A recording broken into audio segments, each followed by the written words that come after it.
This episode of the Justin Robert Young podcast is brought to you, as always, by everybody who supports patreon.com/JuRY. Thank you to everybody who hung out with us through the month of November, man, a record month. Really appreciate everybody doing that. Just come on over, be a part of it. We have not only the Justin Robert Young show, the show that you're listening to right now, but also our politics show. Man, what else can we say? What more can I say? I'll tell you what. Number one, your guys' response to this or last week's episode was absolutely insane. So here, you want to know what? I'm going to seg right into this. Patreon.com/JuRY. Again, Patreon.com/JuRY. And the contender, the game of presidential debate, we talked all about how much financial trouble we got into with this game and how we barely got out of it. We wrote a Medium post about it. And man, do people love reading Medium posts about people being bad at business. We we exploded last Monday. And it is really thanks to you guys. And as a little give back, we have made for the rest of the holiday season the contender it's $17.76 on our site. But if you are in the Amazon ecosystem, then you can get it for now $10 off its retail price. It is only $19.99, and you can get it with Prime shipping at Amazon.com. Again, $19.99 for the holidays. The contender, the game of presidential debate. Get it? And, of course, by stickers or DIAF. Your holiday sticker packs are here. 10 stickers, 2 of them new, 8 of them classic, an original Ruin 'em wine label, as well as 2 JuRY buys you a drink tokens, all for you at stickers or DIAF. But enough of talking about how we do the show. What do you say we just go ahead and do the damn thing?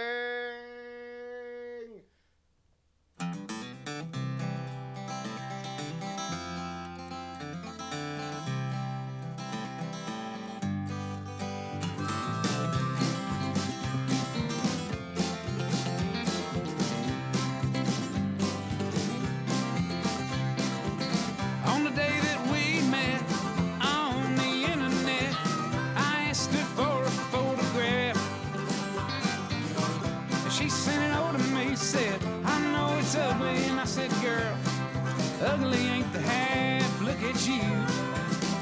Well, you got blue teeth and you only got 2 teeth, but I kinda like to see you smile. And it appears that over the years you've turned into a big old steaming pile. And she said, yeah, I know I ain't no supermodel. I said, you ain't a hand model, baby, but that's fine.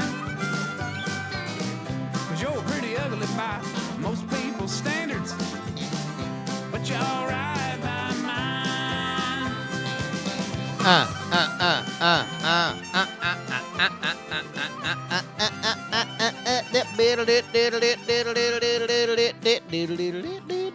Welcome, everybody, to the Justin Robert Young Show. My name is Justin Robert Young, and I'll tell you what. I am very glad that I moved this show to Monday morning. You can start your week with the Gerbs. You can download it wherever you want. You can watch it, youtube.com/Justin Robert Young. But there is some topics that would have just fit better on a Sunday afternoon. And this, my fine feathered friends, is one of them topics. Sunday afternoon's a little looser. Sunday afternoon, sitting around. Maybe you get a little brunch in you, huh? Couple Bloody Marys, couple mimosas. Sit down, watch some football. Yum-a-dum-dum. Have a couple brews. Just relax, right? This is your day of rest. And in that mindset, a relaxed mindset. Maybe you went on a hike, kept it mega active. Good for you. Out on the trail, eating Chex Mix, having a good time. Come back, it's dusk, washing all that grime off you. Oh, you're feeling like you've had a time. Then you tune up the old JuRY podcast, and it's going to talk about something that might be a little weighty, right? But you feel like you've lived a bit of a day, and maybe it's about time that you bid on into it.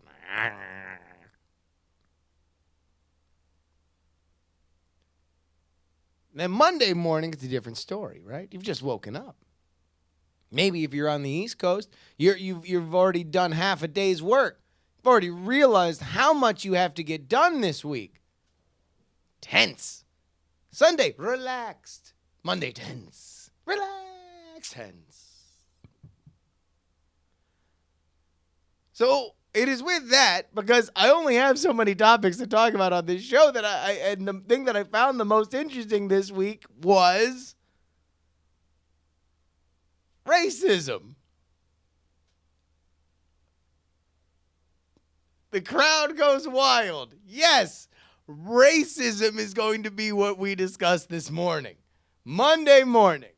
Remember when Starbucks wanted to have this thing where it was like, hey, bring up race with your barista? Great idea. Great idea. That's an amazing idea. Yeah, dog. Great call. Because randomly somebody with a 00 spacer in their ear, a white kid from the suburbs whose dad's probably works at Goldman Sachs, he's the one that you really want to talk about racism with. Sure, the key lies within his heart and has the entire time. We can heal our fractured nation if only Trevor, the barista, would talk about racism. And I understand that it's not like one random asshole with the mic is going to do anything very substantive on the problem that plagues our country. It is a uniquely American version of a global problem, the otherification of the other. And here in the US of A, we deal with straight out American racism. Here's what I'm not going to do. I'm not going to tell anybody about anybody else's experience, because I don't know anybody else's experience. I mean, sure, I'm like anybody else. I can make guesses. I can guess. But I don't know. I don't know that anybody else knows either. I'm only going to talk about my own experience. But it's going to be filtered through one news story. And it's a news story that I saw posted by your friend and mine, Owen J.J. Stone, a.k.a. Odocta. Odocta posted a video wherein a woman said that she was dating a guy. It was going well. She is black. He is a white guy. And whilst Donald J. Trump, our president-elect,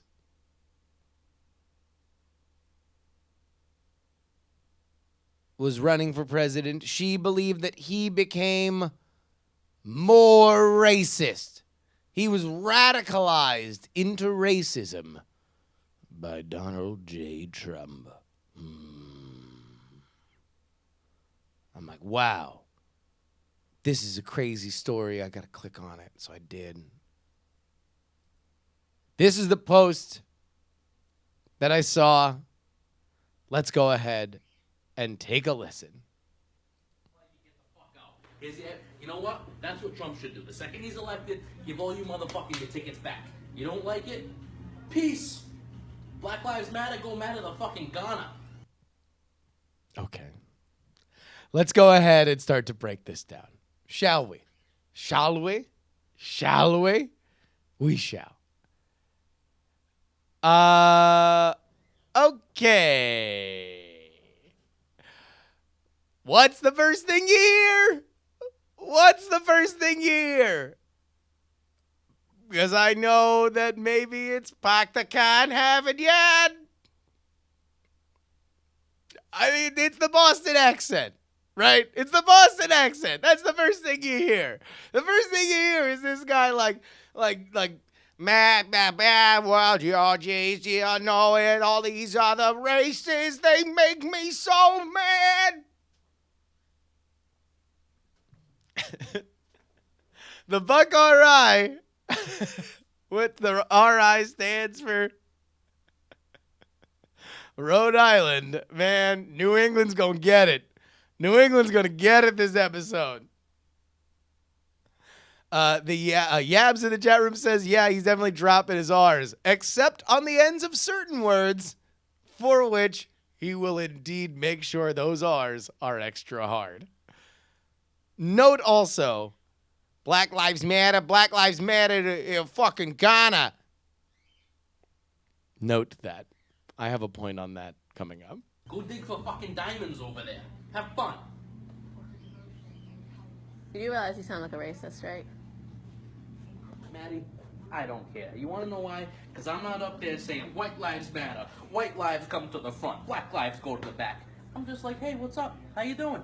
But when you want to come at me with your fucking Black Lives Matter and this, that, and the other thing, and the white people need to go to the back because black people always had to go to the back, now the white people need to do it. No.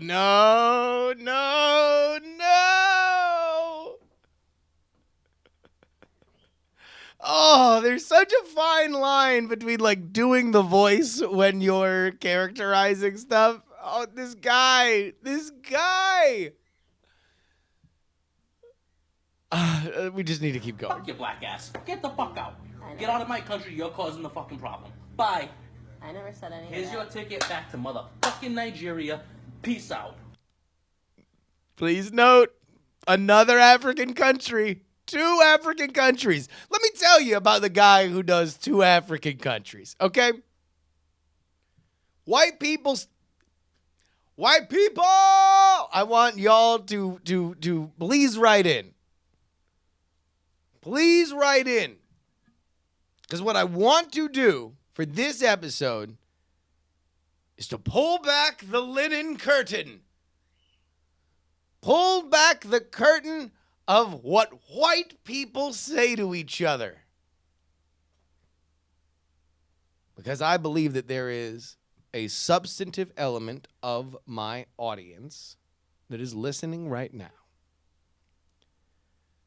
I believe that it is a substantive element of our society, which is familiar with this guy. I know that I had to understand that this guy existed because I was told as soon as I moved out of Florida that this guy is just a native to Florida. The South is where all the racism is. And then I lived in the Northeast. And lo, to my surprise, I met more of these guys in the Northeast. Turns out the South isn't the only place where there is racism. It might be a larger problem. Somebody stop the presses. But I want anybody who has been in this situation. You want to hear my favorite racist joke? Here's my favorite racist joke. How does every racist joke start? This is kind of a visual bit, so you need to look at it on YouTube. But it's just me looking over my shoulders twice.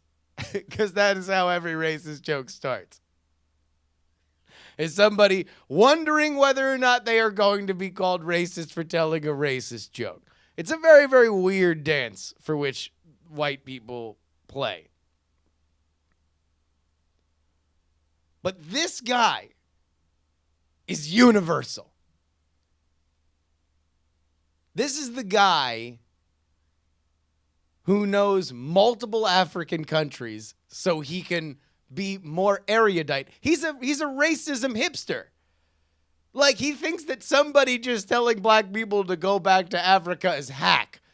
So he's got to do, like, man, go back to Nigeria, go back to Ghana, go back to West Congo, go back to whatever, Senegal. This dude's watching the World Cup. He's doing racism research. He's watching the World Cup and just writing down all the African, like, oh, yeah, no, Senegal, that's a good one. Yeah, okay, let me write that down. He's a racism hipster. This is the worst guy. The worst guy. There's a good chance that you know this guy. Do you know this guy? I don't know about this guy specifically, but this guy, name 2 African countries guy, the most racist guy in your social circle, the guy who casually drops a racist joke at the office. Oh, how about this guy? This racist. Oh my God. This racist. The one who tells the racist joke at the office and then like slaps your thigh because you didn't laugh. Oh, God. Yabs, I'm sitting next to a guy like this in my office right now. I'm sitting next to a guy like this in my office right now. Just that guy. They should go back to Ghana, right? Hey, you. Hey, loosen up. Loosen up. That guy? I mean, come on. I got to get emails on this.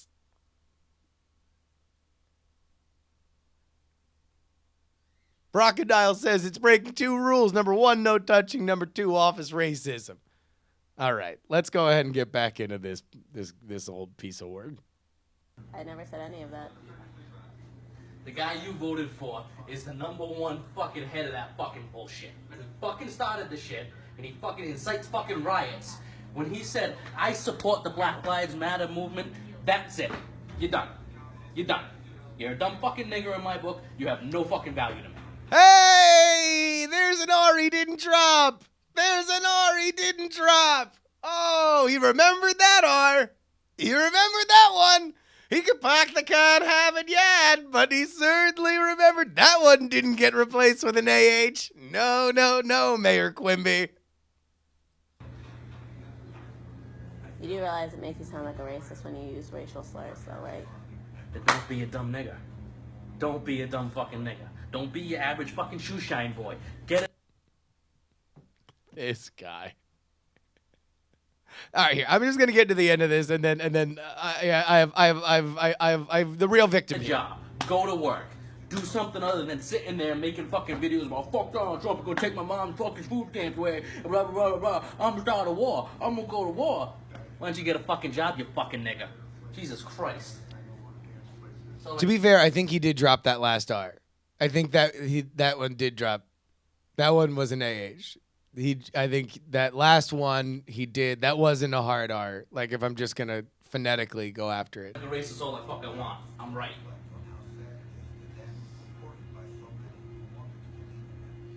You don't want to live.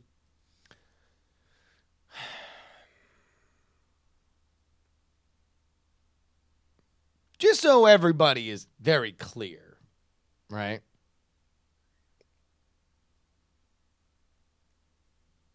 That is obviously reprehensible. However,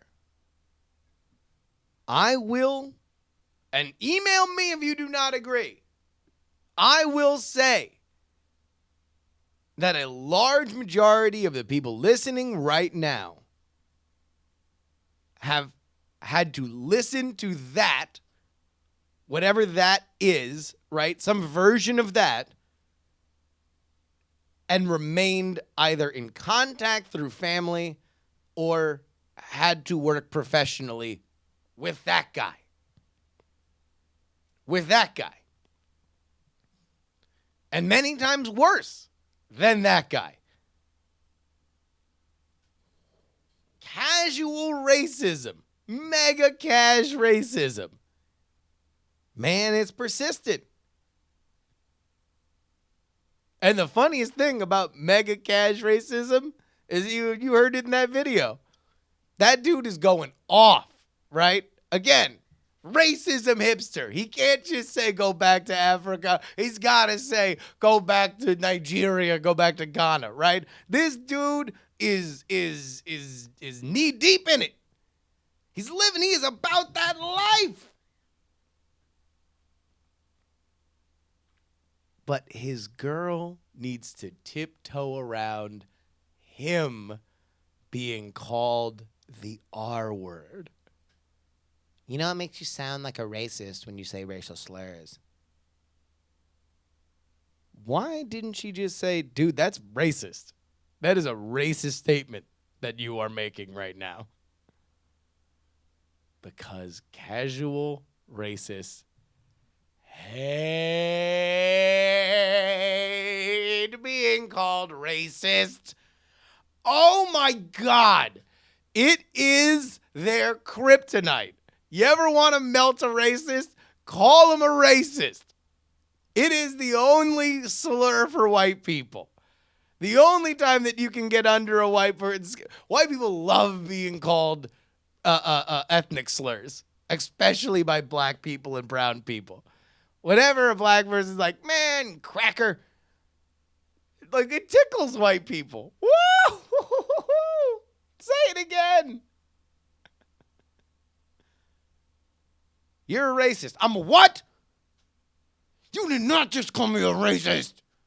You did not. Why am I racist? Here are some facts and figures. I'm not racist. I'm a learned man. I just happen to have a very large opinions on racial issues. I'm not a racist. Why am I racist? Why isn't this other person racist that does other racist things? I'm not a racist. Don't stop it. Stop it. Stop calling me a racist.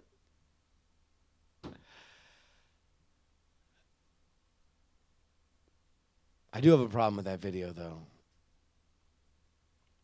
Or rather, the way in which it is presented. Because I find it very, very, very, very, very, very hard to believe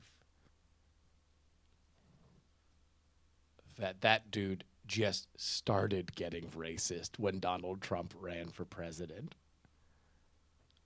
I don't think that kind of progress in racism is possible. I do not think that dude is working like AP racism. You don't go from remedial racism to AP racism in 6 months. You don't. You don't go from yeah, honey, you want to go a match in the you want to match in the Black Lives Matter parade? Do you want to Hey, honey, do you want to go to the memorial service for Trayvon Martin? You don't go from that, right? I really think that we should donate to Ferguson. That guy, you don't go from that guy to this guy. You don't go from that, you know, you don't go from like, you know, honey, I can't breathe t-shirts got in. That guy does not then in 6 months go like put on a Make America Great Again hat. And then he's like, you know, go back to Ghana, go back to Nigeria. That doesn't happen. It's not like the Make America Great Again hat is like a racist Frosty the Snowman artifact. And when you placed it on his head, he signed up for storefront.org. The racist Bostonian was a really nice guy. He had a black girlfriend, and to the end, he said he wouldn't be racist. But there must have been some racism in that Make America Great hat they found. For when they placed it on his head, he hard-R'd himself out of town.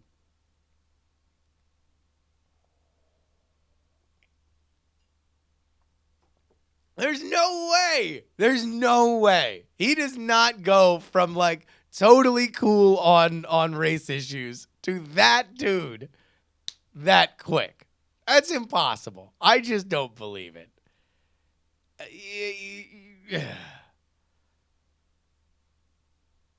And she had dated him for 3 years. 3 years. Gotta be. Oh, man. I don't know. All right. You want to know what? Here, let's go ahead. We got a big beefy mailbag section here today. So let's go ahead and get into that. Justin Robert Young at gmail.com. Justin Robert Young at gmail.com. Put JuRY in the subject line. We got Bosty the racist. Okay, that was shift lock. We got a couple responses from some episodes that we did over the last few weeks, so let's go ahead and begin. Jessica. So here's the deal. Your most recent show reignited teenage rage at the double-edged sword that is being a teenage girl. What the hell does a girl have to do to win with you people? Backstory. I'm a 27-year-old bisexual woman, a Navy veteran married with 2 kids. 10 years ago, I decided to join the Navy instead of going to college because, after some soul-searching, I knew that what I really wanted, sex and adventure, and some time to grow up. I knew if I went to college, I'd spend most of my time not studying. On the attractiveness scale, I'm a hair above average in that female sweet zone. Attractive enough to date a wide swath of men and women, but not enough to threaten other females. It's a good sweet spot. It's a Goldilocks zone. In high school, and the first 3 years of my Navy career, I wanted to meet and date and sleep with all sorts of fascinating people. Anyone who tickled my brain clitoris. Fat people who just enveloped you in love, skinny people I could envelop, mopey people, shallow people, bohemians, conservative choir boys, and girls who just discovered their naughtiest side. Geeks, nerds, jocks, and yes, shy men and women. Later, I would pick up the buds recruits from across the street from my base for weekends of comfort before and after deployment. I was always upfront and honest with what I was looking for, and I refused to follow the hookup rules shoved down my throats by others.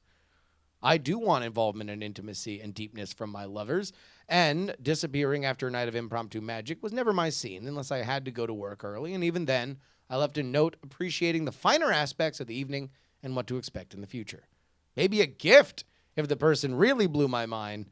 No strings, just a, hey, I'm glad you exist. Man, maybe she gave a gift basket like Derek Jeter. We continue. So when a woman like me looks at a person who has ignited my passion, and I approach you with a, hey, I really enjoyed your blah, and I'm tuned into how passionate you are about X, and I would like to do Y with you if you'd like to do it, it's because I've observed you long enough to know that even if you're making eyes at me, nothing is going to happen if I don't make the road a bit easier for you to overcome your social anxiety.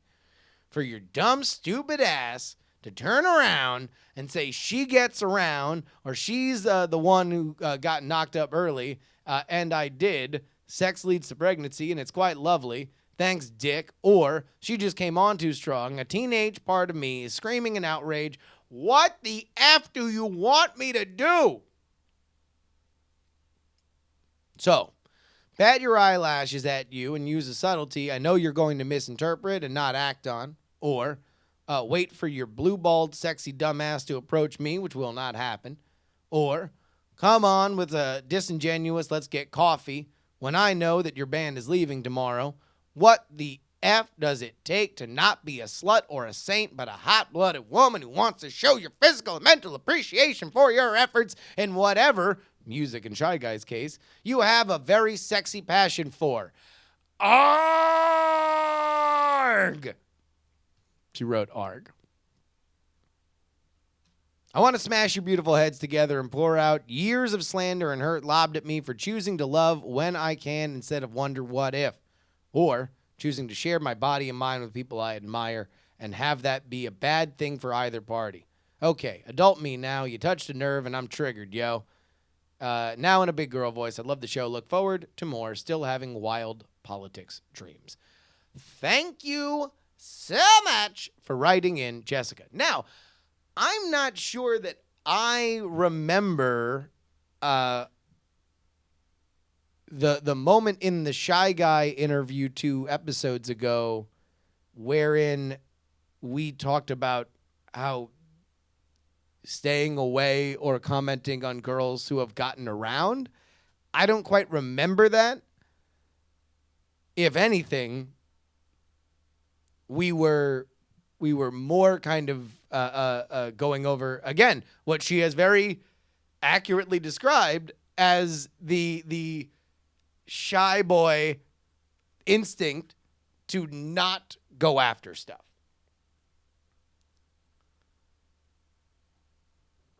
And whenever you are dealing with the personal responsibility of being a human being, right?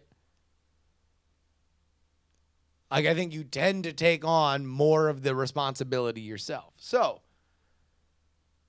I'll just say this. God bless you, Jessica, because you were fighting the good fight. I've always had a problem. I remember in high school, I was always friends with the sluts, and I didn't get laid until college. So it wasn't necessarily that I wanted to get laid. I just always found the sluts more interesting. I'm saying sluts as in, like, people who were branded as sluts in the, prison cockfight that is high school. They just had more stuff going on. A little looser. Bad pun. Phrasing.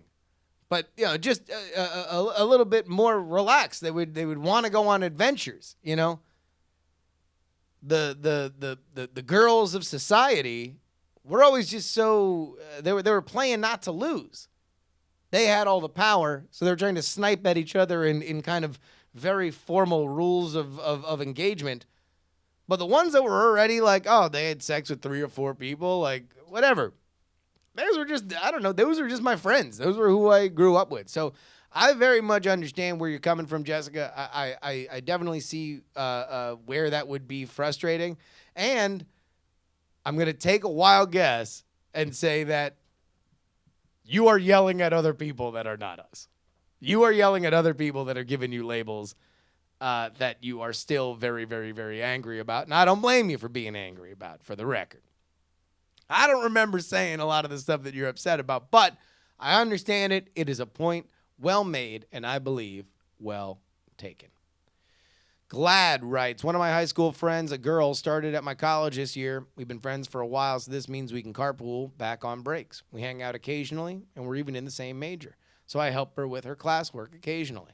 Now, at a certain point in this semester, I found myself back in the subset of people regarded as single, and she was very nice to have around afterward.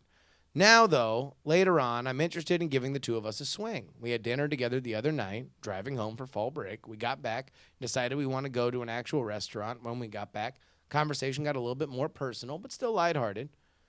Now, I'm the kind of person who tends to overthink this sort of thing. It's not really my forte. I am aware, however, that I can be a bit overbearing sometimes. So how do I express my interest in her without being that weird guy who won't leave her alone? Well, here's where people get in trouble for being overbearing, in my opinion. You need to go back and watch one of the greatest scenes in movie history is in the film Swingers with Jon Favreau, where he meets a girl and is calling her to leave a fun, kind of flirty message on her machine. This is back when we had physical machines that answered. And he keeps screwing up. So he keeps calling back to correct himself on the previous message.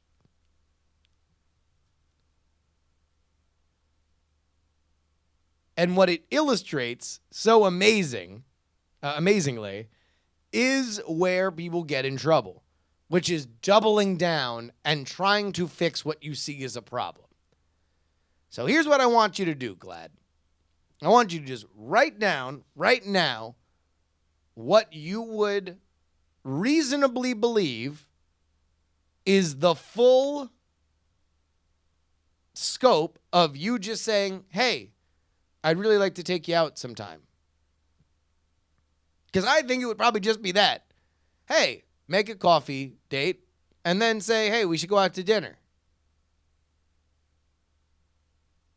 Now, what I want you to do past that is whether or not she is receptive or not receptive is to understand that that's that.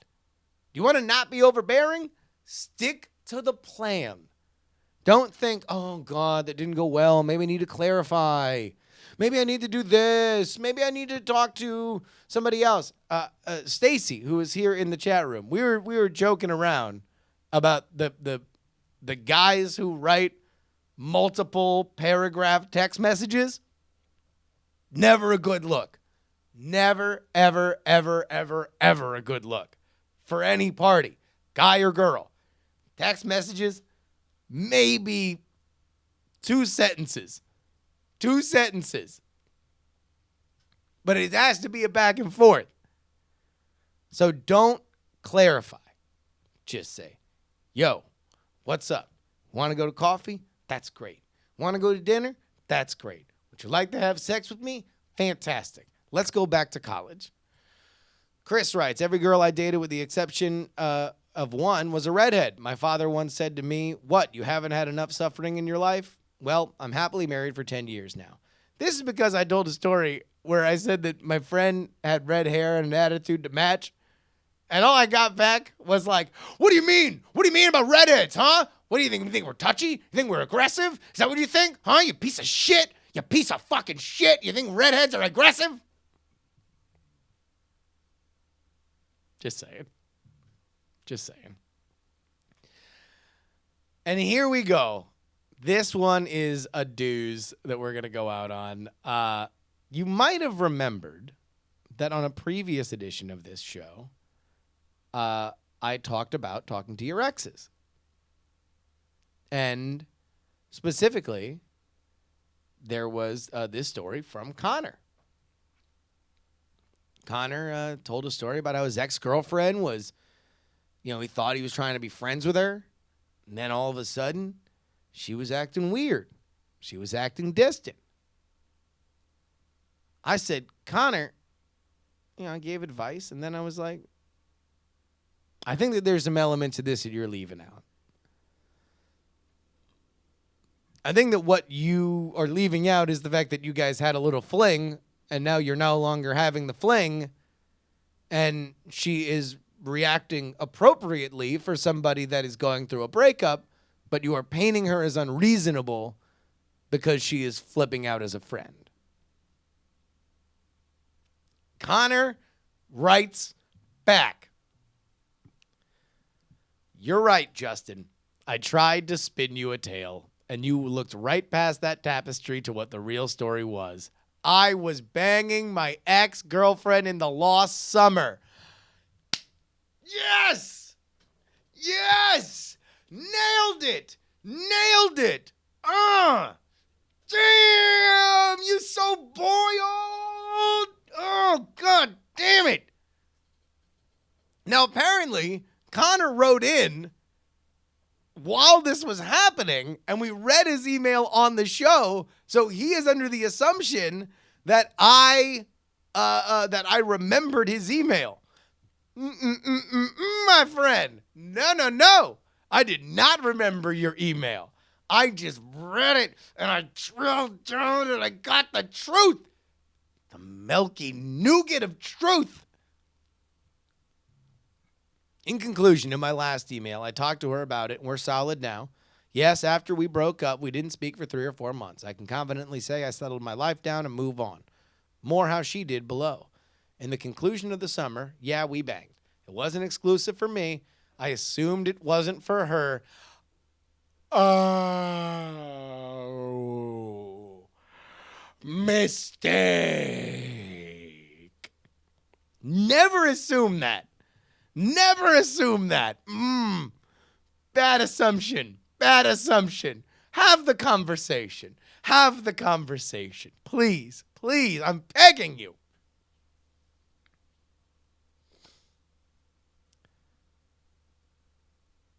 She says, he says, wrong I was, but I didn't think that was for reasons of monogamy as it was for lack of effort, but that's just an assumption. If we were to genuinely look back on it now, I think that she did want more, but not to get back together. I think she wanted emotional support more than anything. She had switched schools back to our hometown, expecting it to be as if she left it. But, like with college, old friends move on and make new friends, and she was more lonely than ever because of it. During the fall, she tried to join a sorority, but called me crying after she was dropped. Apparently, she thought we were at that place. I feel the need to speculate some. After all the emails, this is going to be way too long, so who cares? That summer, I figured out that my ex-girlfriend was a bit crazy. Just a little. If you remember my first email, she tried to get me to sleep with her by telling me all about the guys she'd hooked up with since we broke up.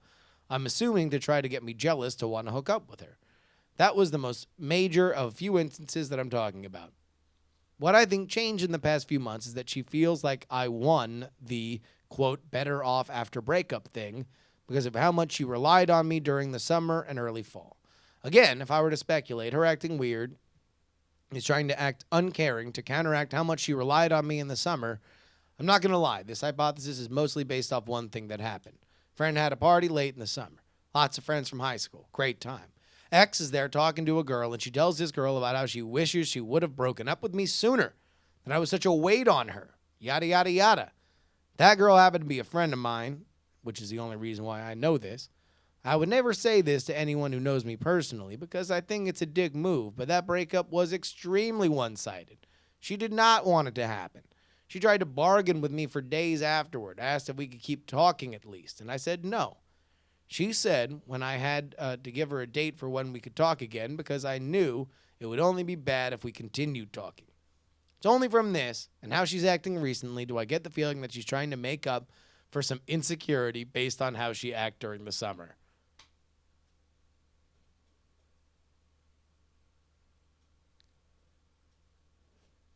Yeah. Yeah. You think? You think she's maybe making up for a little insecurity? Maybe? Yeah, I agree. I agree. She's making up for a little insecurity. We continue with the finale of the letter. I find myself asking why I'm writing this. Certainly haven't spent this much time thinking about my ex-girlfriend since we broke up. I honestly had these thoughts pretty well packaged and stored away. Even had a bow on top. It was green. But I'm dumping that box back on the table and combing through it with you because I guess I'm worried about how you view me. And as someone I respect, I don't want you making assumptions about my character based on the snippets of my life I find suitable enough to email you. Yes, I have regrets and faults, and I know them, but for as much as I try to be self-reflective, I don't think the lost summer was one of them. Also, I'm just now Googling the lost summer to see what it is. Look at that. I made the title of the show. Thank you very, very much for your honesty, Connor. We always appreciate that here on the show, and hopefully it indeed inspires other people to write in with the trials and tribulations of their life because, you know, it makes the show better.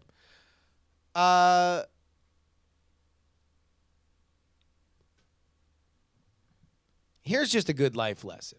This is good for all the youngsters listening to the show. The story of your life is going to be told in 2 acts. Number 1, realizing your own actions, becoming self-aware of how you act around other people, the motivations for which you act on, and your self-control. A lot of people don't get there. I'm just going to let you know. A lot of people don't. And they grow up to be adults. Sometimes rich, sometimes poor, sometimes nice, sometimes mean.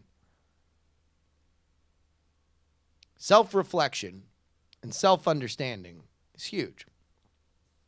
In fact, it's a whole cottage industry out here in California. They call it mindfulness.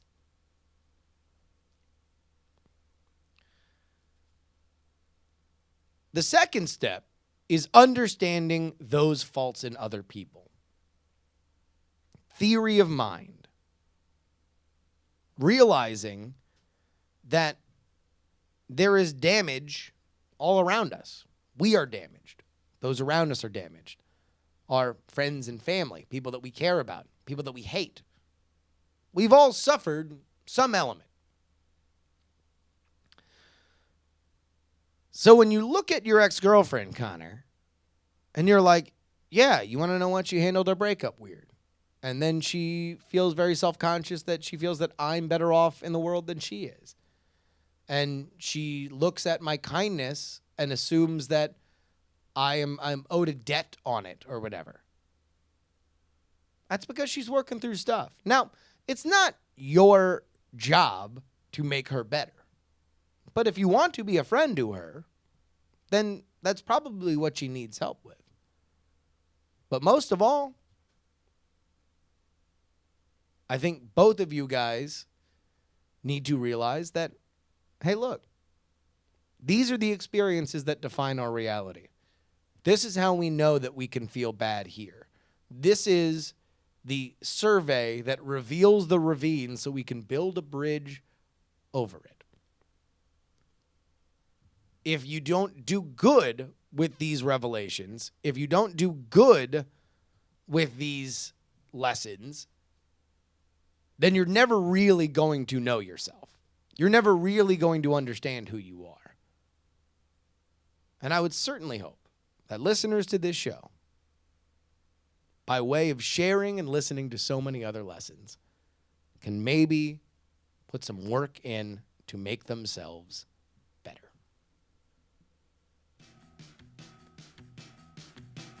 Of course, you can email me, JustinRobertYoung@gmail.com, JustinRobertYoung@gmail.com. Put JuRY in the subject line. You can write about whatever you want. I want to hear about casual racism. I want to hear about all these other stories of life and love. Twitter and Instagram, of course, is Justin R. Young. Snapchat as well.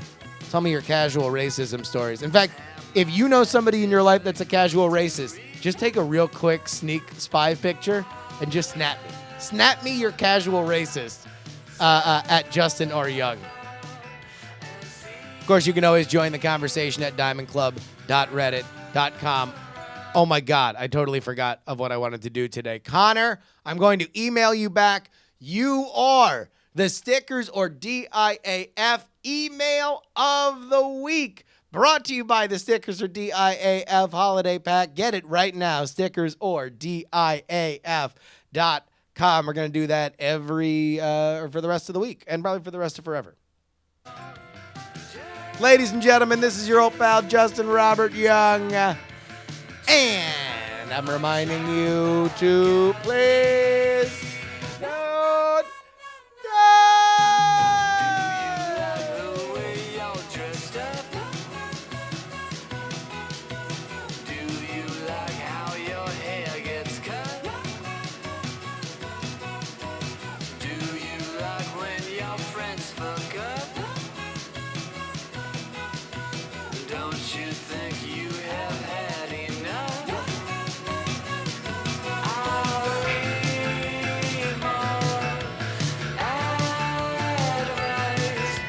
Diamond Club hopes you have enjoyed this program.